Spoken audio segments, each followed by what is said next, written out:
La cantidad de correos electrónicos que he recibido apoyando distintos temas es muy amplia.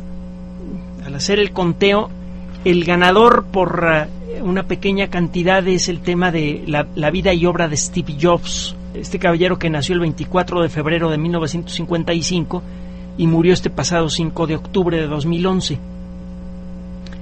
¿Cuáles fueron sus grandes triunfos?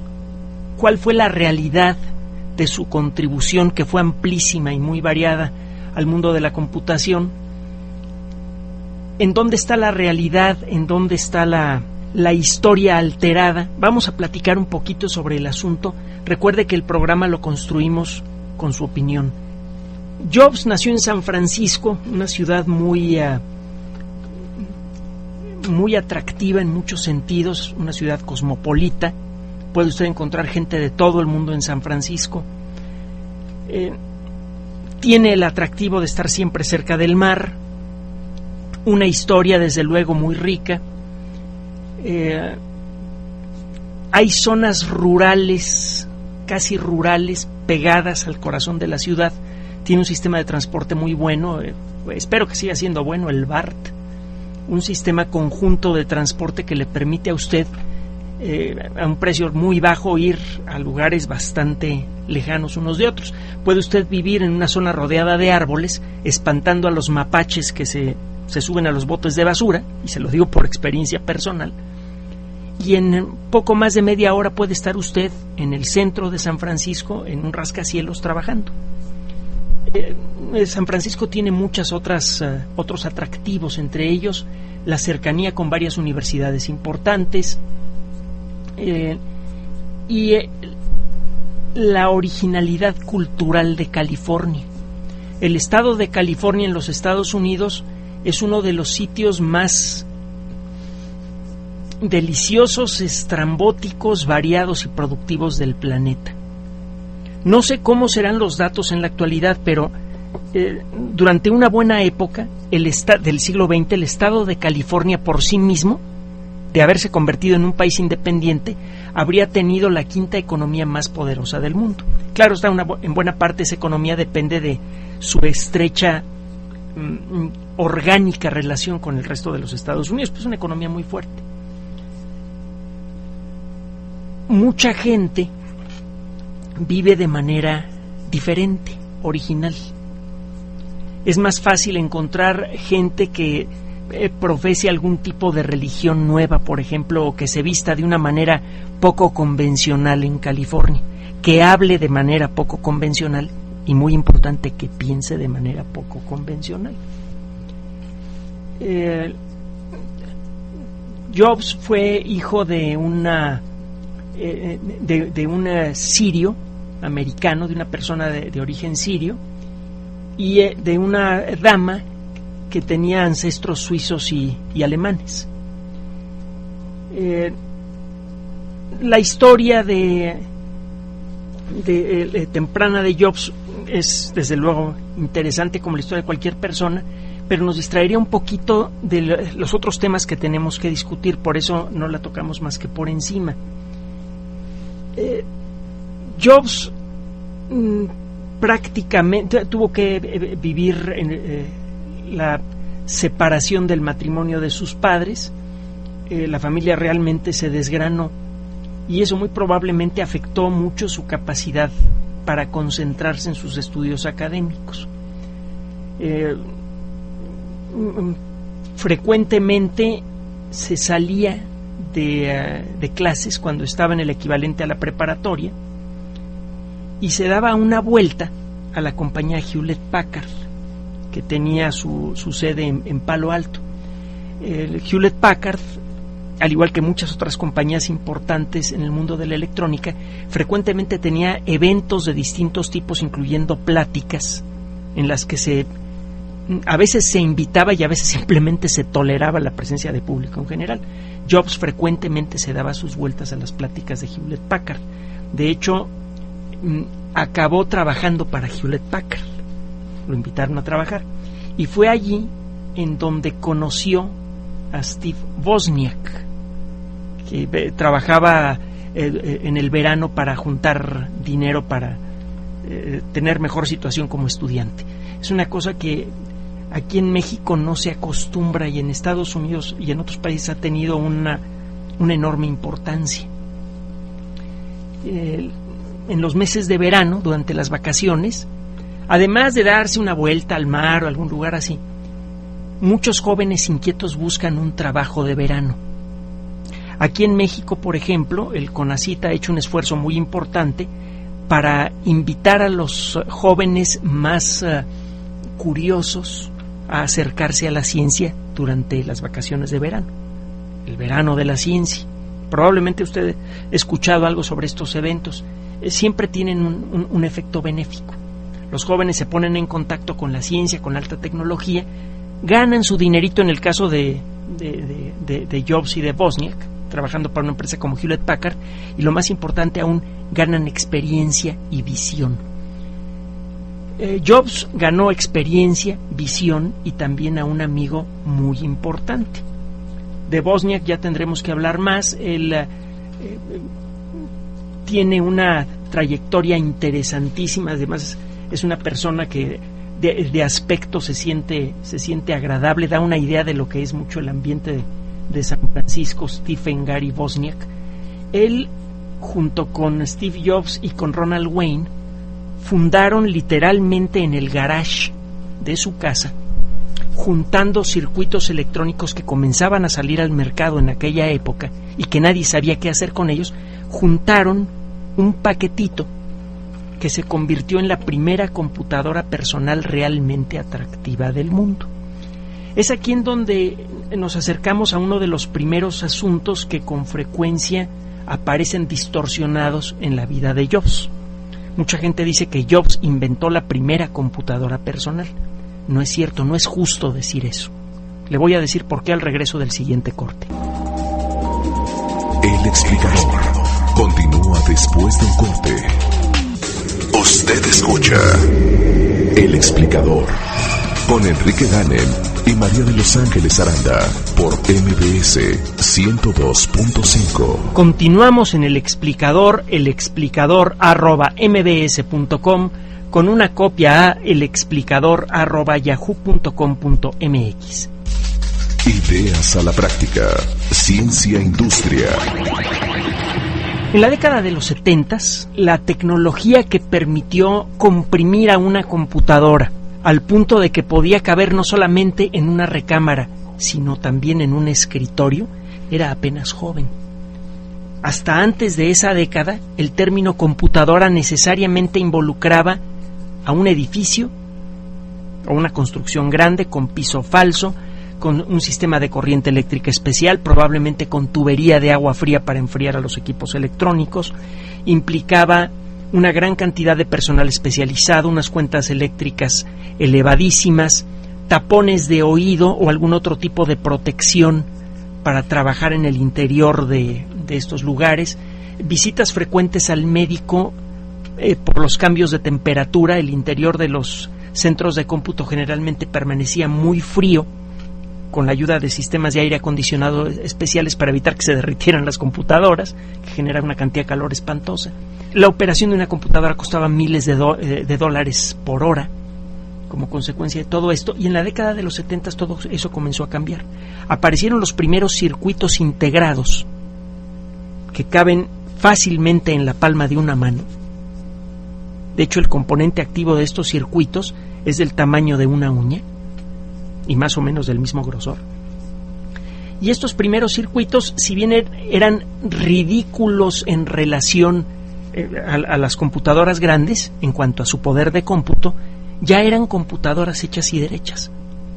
Ya eran circuitos en donde uno podía empezar a ejercitarse en las oscuras artes de la computación a un costo muy bajo. Como era de esperarse, las primeras computadoras eran muy difíciles de usar y solamente un loco creativo, desearía tener una computadora en casa.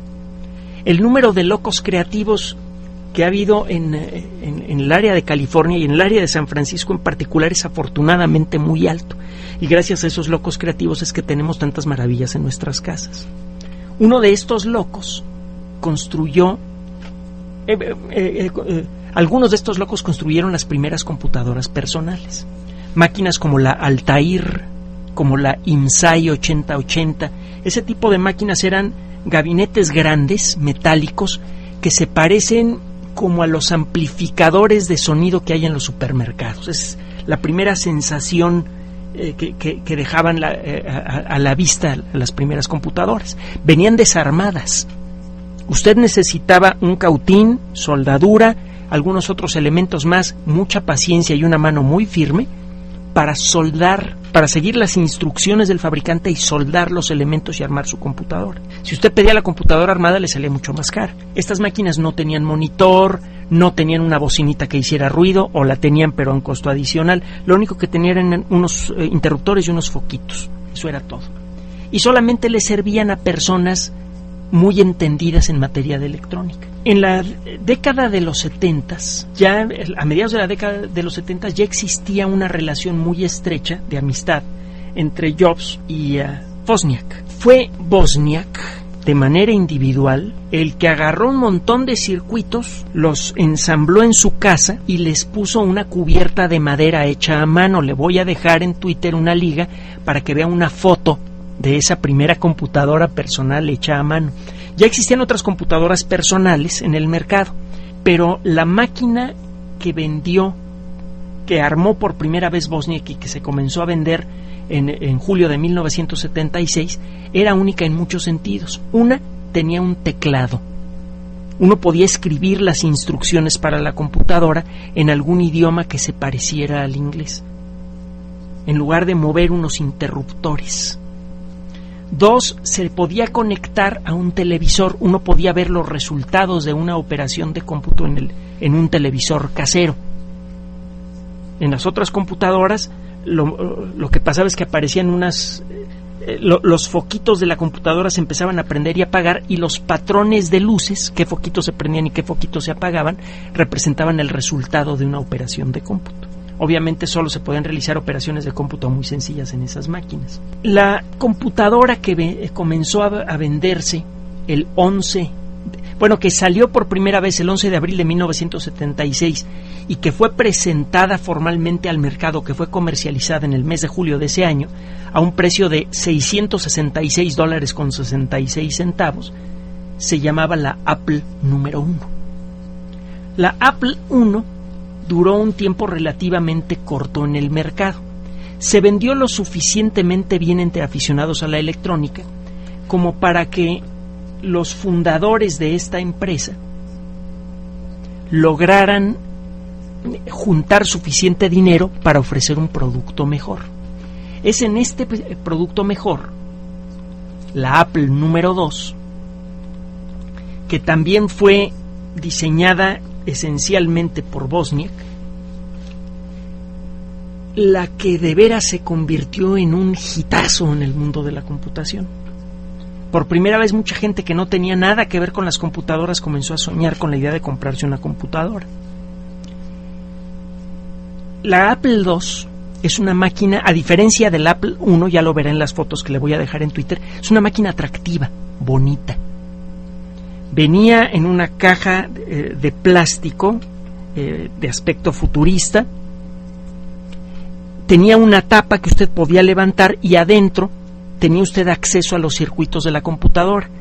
Existían ya algunos circuitos accesorios que usted podía comprar cuando salió el Apple II al mercado y que le daban más poder a la computadora.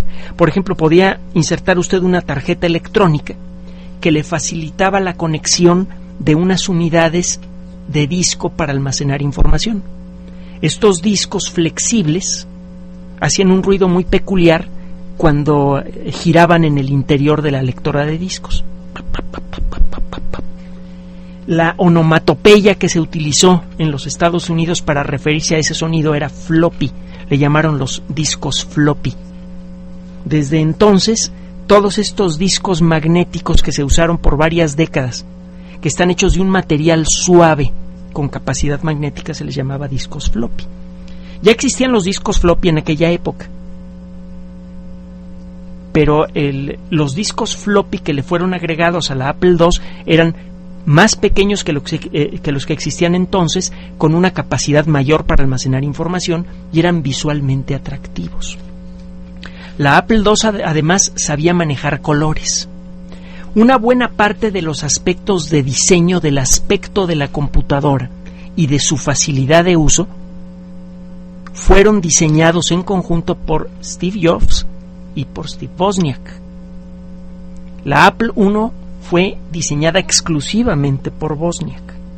La Apple II fue diseñada mayormente por Wozniak y gracias al talento único de Jobs, que involucra un gran conocimiento de tecnología y un gran conocimiento de mercadotecnia, es que el Apple II se convirtió en una máquina bonita, atractiva y de fácil uso. De pronto uno podía usar la computadora para escribir cartas, era posible escribir un libro en una máquina así. De pronto usted podía jugar con una computadora, podía hacer sonidos, podía hacer cosas interesantes, aunque usted no supiera computación.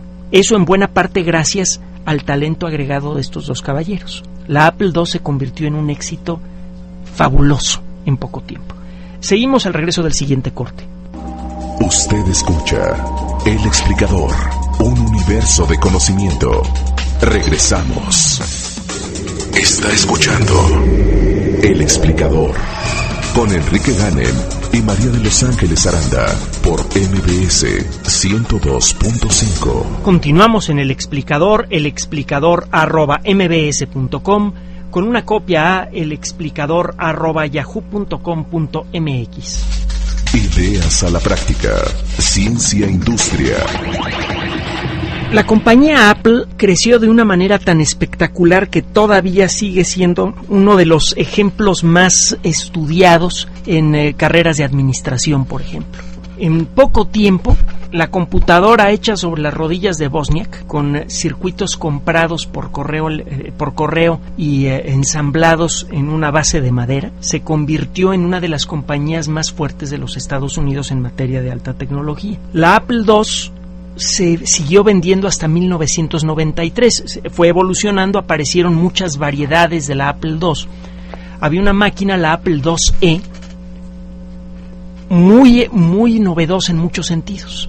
La máquina se conectaba a la pared, necesitaba corriente eléctrica, pero había la posibilidad de usarla con batería. Era lo suficientemente pequeña para usar la batería por un rato, no por mucho tiempo. Tenía más o menos el tamaño de una computadora portátil de la actualidad, un poco más gorda, y sí, la podía llevar usted a cualquier lugar. Uno de los anuncios que yo recuerdo del Apple IIe muestran a esa máquina siendo operada por una persona en la playa. A una década y media de las computadoras gigantes que ocupaban un edificio entero y que costaban millones de dólares, la tecnología y el talento comercial se habían unido para ofrecer un producto que una persona cualquiera sin permiso especial podía adquirir a un precio más o menos razonable, $1,000, no eran máquinas baratas. $1,000 en aquella época era mucho más que $1,000 en la actualidad, pero un precio que en principio era accesible para un profesional, y esa persona podía operar su computadora sentado en la playa. Realmente fue un cambio muy importante. El desarrollo tecnológico que hizo posible la Apple ya estaba en el ambiente, y ese desarrollo tecnológico, hay que decirlo, se estaba dando en muchos lugares al mismo tiempo. Apple no fue la primera compañía en sacar una computadora de aspecto bonito, que tuviera un gabinete bien cerrado, un teclado, un monitor y que tuviera la posibilidad de insertarle accesorios. Radio Shack y otras compañías sacaron computadoras más o menos al mismo tiempo con características similares. El producto de Apple era, sin embargo, muchas veces mejor que el de la competencia. Y eso fue consecuencia, por un lado, de su avanzado diseño tecnológico, tenía varias monerías muy interesantes, y también del enorme talento comercial de Jobs. Jobs era una de estas raras personas que tenía un pie cada pie lo tenía en un mundo diferente. Por un lado, tenía un conocimiento profundo de la tecnología electrónica que se estaba desarrollando en ese momento, en buena parte gracias a la experiencia que adquirió, por ejemplo, trabajando en Hewlett Packard, y a su talento personal. Y por otro lado, tenía una visión comercial muy amplia. Tenía una idea de qué es lo que compraría la gente, qué se necesitaba para hacer que una persona comprara una computadora. En la actualidad es como decirle a usted, oiga, le voy a vender un módulo lunar. ¿Usted para qué quiere un módulo lunar? Mucha gente hacía la misma cara cuando le decían en la década de los 70, oye, ¿por qué no me compras una computadora? Yo, ¿para qué quiero una computadora? En los años que siguieron, pasaron varias cosas en la compañía Apple. Necesariamente el desarrollo de la tecnología fue exigiendo la mejora de los productos de Apple. La serie Apple II involucró varias computadoras diferentes, la Apple II, la Apple II Plus, la Apple IIe, la Apple IIc. Cada una de esas máquinas representaba alguna pequeña o gran mejora tecnológica con respecto a las computadoras Apple II anteriores, aunque seguía siendo compatible. Es decir, usted podía tomar un programa construido para la primera computadora Apple II y operarlo en una de las últimas máquinas de la serie. Fue algo muy atractivo. Yo podía vender mi computadora sin tener que deshacerme de mi software, que salía muy caro, y peor aún, sin tener que olvidarme de los documentos que había yo consignado en discos electrónicos. Podía leerlos en mis nuevas máquinas. A diferencia de lo que mucha gente piensa, la compañía Apple tuvo varios fracasos muy severos. Por ejemplo, está el caso de la Apple III. Al poco tiempo de haber aparecido la computadora Apple II, otras compañías que venían desarrollando por cuenta propia computadoras personales, pero que se tardaron en hacer el desarrollo, empezaron a ofrecer productos en el mercado. Dos compañías que se hicieron rápidamente muy famosas fueron Atari y Commodore. Ambas computadoras, la Commodore 64, por ejemplo, la Atari 800, estoy mencionando solamente algunos de los modelos que sacaron esas compañías. Commodore sacó varias máquinas diferentes, la PET, la Commodore 64, y Atari sacó una lista muy larga de máquinas diferentes, entre ellas la Atari XL. Estas computadoras eran mucho más chicas que el Apple II, con una capacidad para presentar imágenes mucho mejor capacidad de sonido, y costaban la 10ª parte. En un tiempo muy corto, las circunstancias que permitieron el éxito de Apple se volvieron en contra de Apple. Apple obtuvo un gran impacto en el mercado porque conjuntó lo mejor de la tecnología del momento y lo presentó en un paquete muy atractivo. La tecnología, sin embargo, estaba avanzando muy rápido. Pocos meses después de la aparición del Apple II, ya existían cerebros electrónicos que tenían el doble de capacidad de procesamiento que el Apple II. Y esos circuitos, baratos porque comenzaban a producirse en serie, estaban en el corazón de computadoras como la Atari. El resultado es que si usted se aguantaba unos meses y no compraba un Apple II de $1,000, se podía comprar una Atari de $100 y salía ganando. Salía ganando en todo. Máquina más rápida, más atractiva, más fácil de usar, etcétera, etcétera, etcétera. Apple entonces entró en la lógica de mejorar sus productos con gran frecuencia. Algunas de las mejores fueron verdaderos super éxitos y otras no. Por ejemplo, le decía yo la Apple III. La Apple III salió en 1980, mediados de 1980. Es una máquina que pretendía mantener las características atractivas de la Apple II, un buen aspecto externo, la capacidad de operar los mismos programas que operaban en la Apple II, pero a una velocidad mayor. Por esas fechas ya había salido la primera computadora personal de IBM, que era un verdadero monstruo, una máquina muy poderosa, muy rápida, con mucha capacidad para almacenar información. La Apple III fue una primera respuesta. El problema es que la máquina tenía varios errores de diseño, algunos de ellos inevitables, que le hicieron poco atractiva. Salió a la venta en la década de los 80 y al poco tiempo sale la IBM PC. La IBM PC tiene un poder de cómputo superior al del Apple III, es una máquina más estable, mejor diseñada, se comió el mercado y la Apple III salió. El precio de $7,800 del Apple III era también muy elevado. La IBM PC costaba un poco más de $1,500. El resultado es que la Apple III le costó mucho dinero a Apple y representó el primer fracaso importante de esa compañía. Vamos a hacer un corte y regresamos al explicador. En un momento regresamos a El Explicador con Enrique Ganem y María de Los Ángeles Aranda. El Explicador, para entender la ciencia. Continuamos en el explicador @mbs.com, con una copia a elexplicador@yahoo.com.mx. Ideas a la práctica, ciencia e industria. Entre los errores de diseño de la Apple III hay varios que definitivamente fueron generados por Jobs. Por buenos motivos, hay que decirlo. Estamos hablando de máquinas de alta tecnología, es fácil cometer un error al diseñar una. Por ejemplo, él decidió que no quería que tuviera un ventilador la Apple III. Los ventiladores hacen ruido y es desagradable trabajar con una máquina que hace un ruido constante. Aún ahora, el asunto de los ventiladores en las computadoras personales es un problema. Jobs sabía esto, era muy sensible a las necesidades del público. Tenía una mente comercial, sabía qué es lo que quería comprar la gente. Hizo el esfuerzo porque no tuviera un ventilador la Apple III. El resultado es que la máquina se calentaba mucho y eso producía problemas de todo tipo. Los circuitos de la memoria dejaban de funcionar, se descomponía con facilidad ciertos elementos, había que cambiarlos con frecuencia. Cuando se sobrecalentaba la máquina, la pantalla empezaba a mostrar basura, letras al azar.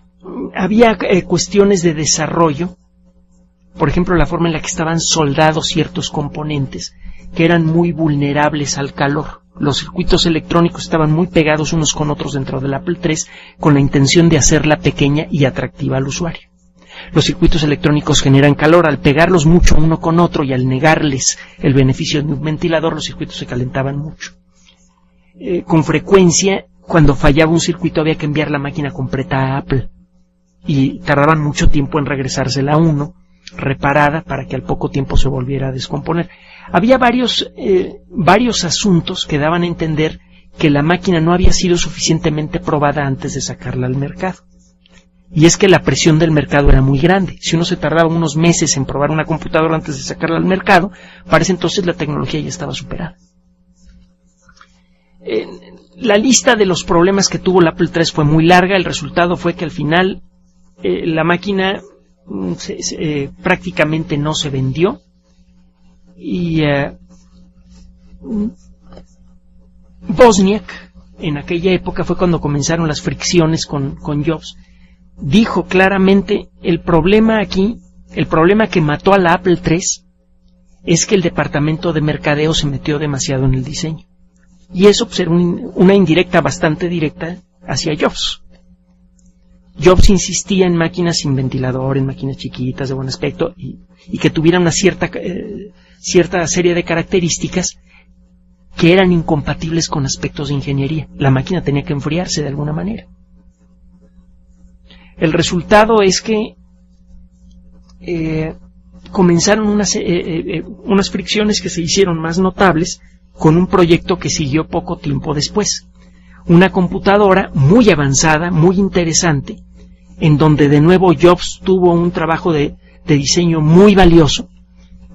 Esta máquina, desgraciadamente, también se tardó mucho tiempo en salir al mercado y tenía algunos defectos que la hicieron poco atractiva. Esta máquina se llamaba Lisa. La Lisa la puede usted ver como un ancestro de la super célebre computadora Macintosh, justamente célebre computadora Macintosh. Hasta ese momento, la forma de interactuar con una computadora era molesta. Usted veía una serie de letras en la pantalla y un cuadrito verde que parpadeaba. Bueno, de cualquier color, podía ser verde, podía ser blanco. Veía un cuadrito que parpadeaba. Para hacer que la computadora hiciera algo, usted tenía que teclear algo sin equivocarse y luego apretaba la tecla de Enter. Si quería jugar, tenía usted que dar el nombre del juego, tenía que acordarse de cuál era el nombre del juego y apretar un botón. Ocasionalmente tenía que darle un comando a la computadora, por ejemplo: oye, computadora, quiero saber si el juego que quiero jugar se encuentra en este disco. Usted insertaba el disco en la unidad lectora y luego daba un comando. Mucha gente tenía problemas para acordarse de estos comandos. DIR espacio A ****. La primera vez que una persona que no sabía mucho de computación veía estos comandos decía, híjole, ¿sabes qué? No entiendo nada. Y si me voy a tener que aprender este galimatías para trabajar con la máquina, olvídate, no te la compro. En aquella época existía en el ambiente de la computación, en muchos rincones del ambiente de la computación, esto es muy importante decirlo, la idea de que en la pantalla de la computadora no apareciera un cuadrito que parpadeaba y que la computadora esperara un comando por parte del usuario. Lo que flotaba en el mundo de la computación era la idea de que en la pantalla poner un dibujo con unos dibujitos más chicos, los iconos, que representan las cosas que un usuario quiere hacer. Por ejemplo, hay un icono que representa al procesador de textos. Usted quiere escribir una carta, quiere escribir un texto, quiere crear, editar y guardar un texto, eso es procesar un texto. Pues usted, moviendo algún dispositivo sencillo en la mano, hace que se mueva una flechita en la pantalla. Hace coincidir usted esa flechita con el dibujito que representa al procesador de textos, aprieta un botón y se lanza el procesador de textos. Ya no hay que acordarse de decir dir espacio A ****, buscar en la lista que aparece el nombre del procesador de textos y luego poner el nombre del procesador de textos y apretar enter. Se acabó eso. Usted está trabajando con dibujitos que representan todo lo que la computadora sabe hacer en un momento dado. A este tipo de mecanismo de interacción con la computadora se le llamó interfase gráfica con el usuario, por sus siglas en inglés GUI, Graphic User Interface, interfaz de gráfica con el usuario. ¿Qué es interfaz? La interfaz es el punto de contacto entre dos ambientes. Los astronautas y los pilotos, por ejemplo, cuando vuelan por encima de una playa, dicen que están volando sobre la interfaz entre el mar y la tierra. Cuando los astronautas están regresando del espacio y tocan la atmósfera, dicen que están pasando por la interfase. Lo habrá visto en películas como Apolo 13. Cuando dicen, ya están en la interfase, se refiere que ya están en el punto de contacto entre la atmósfera y el espacio. Una interfase entonces es el contacto entre dos mundos. Las computadoras viejas tenían una interfase muy primitiva, una interfase de comando. Usted tenía que saberse los comandos que hay que darle a una computadora. En algunos ambientes puede haber centenares de comandos diferentes y cada uno puede tener muchas variaciones. Y se pasó de allí a un ambiente gráfico. Usted pone dibujitos y el usuario selecciona el dibujito de la acción que quiera realizar. Es mucho más fácil. Quiere tirar algo a la basura, coloca usted el dibujito, la flechita, con la ayuda de algún dispositivo, coloca usted la flechita que representa el punto en donde la computadora centra su atención, coloca la flechita sobre la cosa que quiere usted tirar a la basura, aprieta un botón y arrastra usted ese dibujito a la basura. La computadora ya sabe que lo que quiere hacer usted es borrar esa información. Este ambiente gráfico comenzó a nacer en muchos puntos del mundo de la computación al mismo tiempo y representa una de las historias falsas en relación a la vida de Jobs que con más frecuencia se repiten. De ella vamos a hablar al regreso del siguiente corte. En un momento regresamos a El Explicador con Enrique Ganem y María de Los Ángeles Aranda. El Explicador. Continuamos en El Explicador @mbs.com con una copia a elexplicador@yahoo.com.mx. Ideas a la práctica. Ciencia Industria. Como verá, la vida de Jobs fue muy rica y tuvo mucha relevancia en las décadas más interesantes en la historia de la computación. La década de los 70s, de los 80s, cuando nacieron las computadoras modernas y muchas de las ideas sobre las que descansa la computación personal de la actualidad. Y él tuvo un papel muy, muy importante. Por eso es importante darle su justa dimensión. En esta hora, necesariamente apenas vamos a tocar por encima algunos de los asuntos más importantes que tienen que ver con la vida de este hombre. No vamos a tocar el caso del iPod, el caso de las computadoras tipo tablet, que también tienen una historia muy diferente a lo que se cuenta por ahí en el ambiente. Vamos a concluir este programa hablando de los ambientes gráficos. Se dice que Jobs fue el único creador de los ambientes gráficos para las computadoras. Hay gente que lo dice. También dicen que se robó la información de otros. Eso no es cierto, no es justo ni asignarle de más ni de menos a este hombre, no hace falta. Realizó suficientes contribuciones buenas como para que se cuente la verdad sobre su vida y ésta sea admirable. No hay que inventarle cosas. La idea de crear este mecanismo de interacción con la computadora, le digo, estaba en el ambiente desde principios de la década de los 70s. En varios lugares, en algunas empresas privadas, en algunas universidades, se jugueteaba con la idea de facilitar el contacto entre usuarios y computadoras. El diseño de interfaces se convirtió en un campo de la computación. En el mundo de la computación hay varias disciplinas muy particulares, por ejemplo, bases de datos. Tiene que ver con la administración de grandes volúmenes de información en una computadora de manera confiable. Los lenguajes de cómputo, cómo se diseña un lenguaje de cómputo, es otro tema que también me ha tocado ser profesor y me encanta, es precioso. Es toda una disciplina. Así como dentro del mundo de la biología está la zoología, la bioquímica, las biomatemáticas, en el mundo de la computación hay muchas disciplinas y una de ellas es la del diseño de interfaces. Cómo conseguir que la computadora se comunique con el exterior. Y con el exterior me refiero a otras computadoras o con gente. El diseño de interfaces gráficas, es decir, de ambientes que se manejan por dibujito y por iconos, era una idea que ya soplaba, por ejemplo, en la compañía Xerox. En la década de los 70s, en 1973, Xerox desarrolló una maquinita que se llamaba la Alto. De lejos, la Alto tenía un vago parecido con la Apple. Era usted veía un teclado y encima de ese teclado un monitor. Esta máquina fue la primera computadora que utilizó muchas de las ideas que ve ahora en las computadoras personales. Un ambiente gráfico con una serie de dibujitos que representan las cosas que sabe hacer la computadora. Por ejemplo, un icono que tiene forma de bote de basura que representa la acción de borrar, un icono que representa a un programa, iconos que representan a los lugares en donde usted ha guardado la información. Un día tendremos que hablar en detalle de lo que significa el término desktop en inglés. Desktop literalmente significa en la parte de arriba del escritorio. La idea de llevar el poder de una computadora a un escritorio era un sueño guajiro en la década de los 70s y se convirtió en una realidad en la década de los 80s. Las computadoras eran máquinas gigantes que ocupaban un edificio entero. El comprimir una computadora y hacerla tan fácil de usar que todo mundo quisiera tener una en su escritorio estaba relacionado con este término desktop.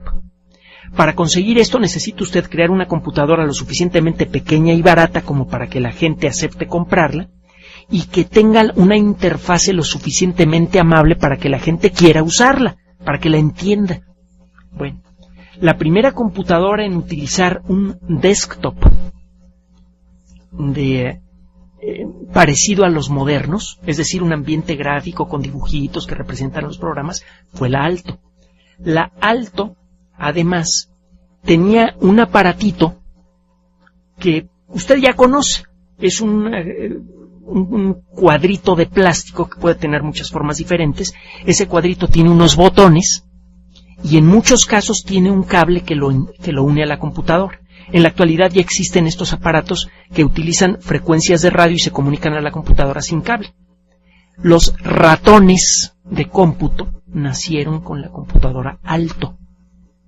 Usted moviendo un ratoncito de computadora, movía un cursor, una flechita en la pantalla de la computadora y seleccionaba el dibujito que quería usted activar. Esa idea, repito, ya se tenía en Xerox para la máquina Alto. Ahora esa idea no venía de la nada. Otras empresas, en distintos momentos y en distintos ambientes, fueron diseñando máquinas con estas características. Por ejemplo, tiempo después, Apollo Computer sacó una máquina con características similares que no se vendió mucho que digamos. En los ambientes universitarios se manejaba mucho el sistema operativo Unix. Ya le he platicado un poco de la historia de Unix. El ambiente de cómputo Unix es el más poderoso del mundo. Unix y su descendiente directo Linux son los que llevan la computación del mundo. Si usted pudiera detener todas las máquinas Unix y Linux del mundo apretando un botón, ya le he dicho antes, la Tierra casi dejaría de girar. El Internet se detendría, los gobiernos de muchos países no podrían operar, los Estados Unidos no podrían hacer funcionar sus armas nucleares, entre otras cosas. Sí, de ese tamaño es el ambiente Unix. El ambiente Unix es o era abierto. Ahora el ambiente Linux ha recuperado eso. Todo mundo puede adquirir una copia gratuita de Linux y hacer lo que quiera con él. Por eso es muy común en ambientes universitarios. En ambientes universitarios nació un proyecto. Nacieron varios proyectos, de hecho, que luego fueron unificados en uno solo. Había un proyecto que se llamaba Andrew, había otro que se llamaba Blit, que fue iniciado por uno de los fundadores de Unix, Rob Pike. Lo que se hizo en los ambientes académicos fue reunido en un gran superproyecto que se llamaba el Proyecto X. Allí se integraron muchas de las ideas que de manera creativa y en aquella época de manera perfectamente legal, Steve Jobs aprovechó para crear una computadora que al principio fue una gran falla, la Lisa. La computadora Lisa salió al mercado, tenía las características funcionales de una computadora Macintosh, pero era ridículamente cara y tenía sus problemas. Jobs tuvo un pleitazo allí con Apple, lo corrieron del proyecto Lisa y dentro de la misma empresa fundó un nuevo proyecto, Macintosh. Cuando Apple estaba a punto de quebrar, Jobs ofrece una máquina pequeña con interfase gráfica de fácil uso, algo cara pero maravillosa, la Macintosh. Y de nuevo Apple volvió a brillar en las bolsas de valores de todo el mundo. Se nos acabó el tiempo. Si quiere usted podemos continuar con esta historia la próxima semana. Recuerde que usted manda aquí. Nos despedimos María de Los Ángeles Aranda y Enrique Ganem. Que pase buenas noches.